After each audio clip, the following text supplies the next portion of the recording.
Sup folks, I'm here today to show off my Lord Barrow Warlord deck. What I built and how to play it. So, we've got our starting lineup of Lord Barrow with his Scribe +5. He can cast 1 and 2s from the discard pile and then banish, and then whenever he casts a spell, perform a range +0. So you end up getting a lot of reusal out of cards. And we've got our Graveyard Librarians and Corpse Crowds. So the Corpse Crowds are there to buy you time because they'll get extra wounds as your opponents kill them. Then you've got your Graveyard Librarians who just have a +3 range strike, and then a 13 AC when they have to fall forward. So they'll buy you time on their own, in theory. But they're also a wizard, so if it comes down to it, they can be the person casting your blasts or what have you, if you need to target something in the second rank. But that's that. For characters, I've got, for level 3s, we've got 3 copies of Mistress Alondra. She's got the spend for a +4 range strike, and after she performs a range strike that kills somebody, ready her. Very nice, and she's a wizard, so she can cast your other wizard spells. 3 Lord's Assailant. It's a 5/3 with 13 AC, 2 wounds, and most importantly, react after your wizard casts a spell, Journey. So you can use that to get into position and guard your front ranks, and maybe even make some attacks. That way you can buy yourself further time. You've got 3 Golden Grove Mages, once again a wizard, and then it has the limited order of DC 9 plus its skill, so base 14, or suffer a wound. It's a real good way to get around a lot of annoying things. High ACs just a lot of times have low skill checks. It's a great way to sneak wounds onto people. And another wizard. Our 3rd copy of a Graveyard Librarian. It's another strike. 3 Vera and Bones, with each opponent discards a card as an enter and death react.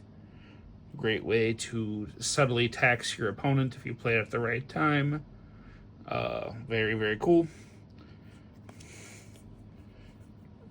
3 Tresvens, with that enter react for a +4 range strike, and then the spend order for a +1. It's just more abilities to put strikes out on your turn. Grimfray Prowler, who is a 2/12 with +2 to their attack if they're targeting a spent person. Just good stats on a level 1, another strike. 3 Jagoral, +0, 12 AC, with the ranged +0. Ability to dig into your opponent's second, try and sneak wounds to places, and that's always nice.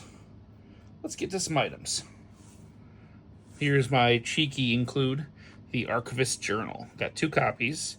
It starts with a charge, and then this character's spells gain a bonus to strikes and saves equal to the number of charge counters on Archivist Journal. At the end of a turn, put a counter on it. So this will increase your blasts, your saves on like your Dark Flame bolts, anything you've got. This buffs it up. It's very, very nice. 2 Burning Scrolls. Sure, it also occupies the book slot, but if you have one or the other, it's fine. And it gives 2 attack, but more importantly, you can spend it for a range +3 strike. And this can easily equip onto the Golden Grove Mages or the Mistress Alondra. 2 Unicorn of Thune, +2 skill, and it lets you journey, which you can equip this on any of the level 3s if the turn you draw them, or your Warlord, obviously, to get it in and out of position. It's more of a desperation card than anything else, or turn 1 to get into position to cast a spell. 2 copies of Neil. It's a familiar, level 5, so any of your level 3s can also equip it. And then it's after this character spends to cast a level 1 or 2 spell, spend Nihil to ready this character, which is very, very handy, considering that you want to cast as many spells as possible with Lord Barrow. Then we've got a Kabbalite Regalia. It's more of a cheeky include. It's got a +5 AC, and it's unique. And after this character casts a spell, spend it to target a character within 2 ranks who must exceed a will DC 5 plus this character's skill, or spend and suffer a wound. It's absolutely devastating if you can get it to pull off. Very cool. Then a Storm Shard is my last item. You can equip to your Warlord in the 2nd rank. Just pop it, ready it, get an extra use out of your Warlord that turn. Very, very good. Especially given that because you can cast spells out of the discard, Lord Barrow has access to more spells than anybody else. Now, we've got 3 copies of Epic Evocation. So roll spend, level 5, so only he can cast it. 1 through 9, inflict a wound on each non-Warlord target, which is up to 2 opposing characters in different ranks. 10 through 19, inflict a wound on each target. And 20, banish each non-Warlord target. So, even on turn 1, you can use this to pop a level 1 and level 2 immediately. It's very, very handy. Just to be able to swing games in your favor quickly. 3 Grave Exchanges. Spend order, perform 2 ranged +5 strikes. If a character would be killed by this action, banish it instead, and put a character from your discard pile into play.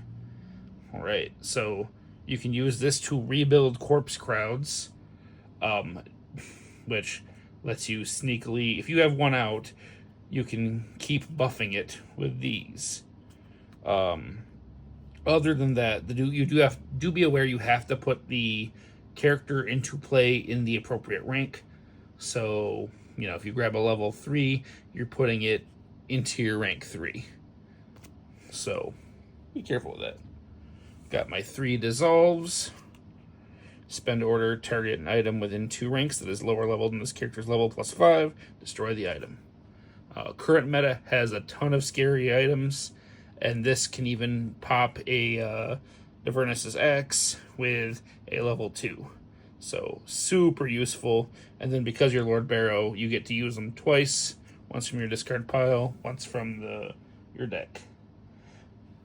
Very, very handy. We've got Dark Flame Bolts. DC 8 plus this character's skill or suffer a wound. 2 characters within 2 ranks. Very handy. Just another way around people's incredibly high ACs. And Barrow makes this a base 17, which is a pretty tough order for most people. Then your Piece de Resistance, the Magic Missile. Perform a number of +0 range strikes equal to this character's level. These strikes may not receive bonuses to the die roll. So with Barrow, it's actually 6 +0s. Absolutely devastating. If you can get any number of hits out of this, you can just clear a game in your favor with that. And then, obviously, you want Blast here, because an order that lets you take a +3 and then a +0, if you're playing it from Barrow, is super, super good.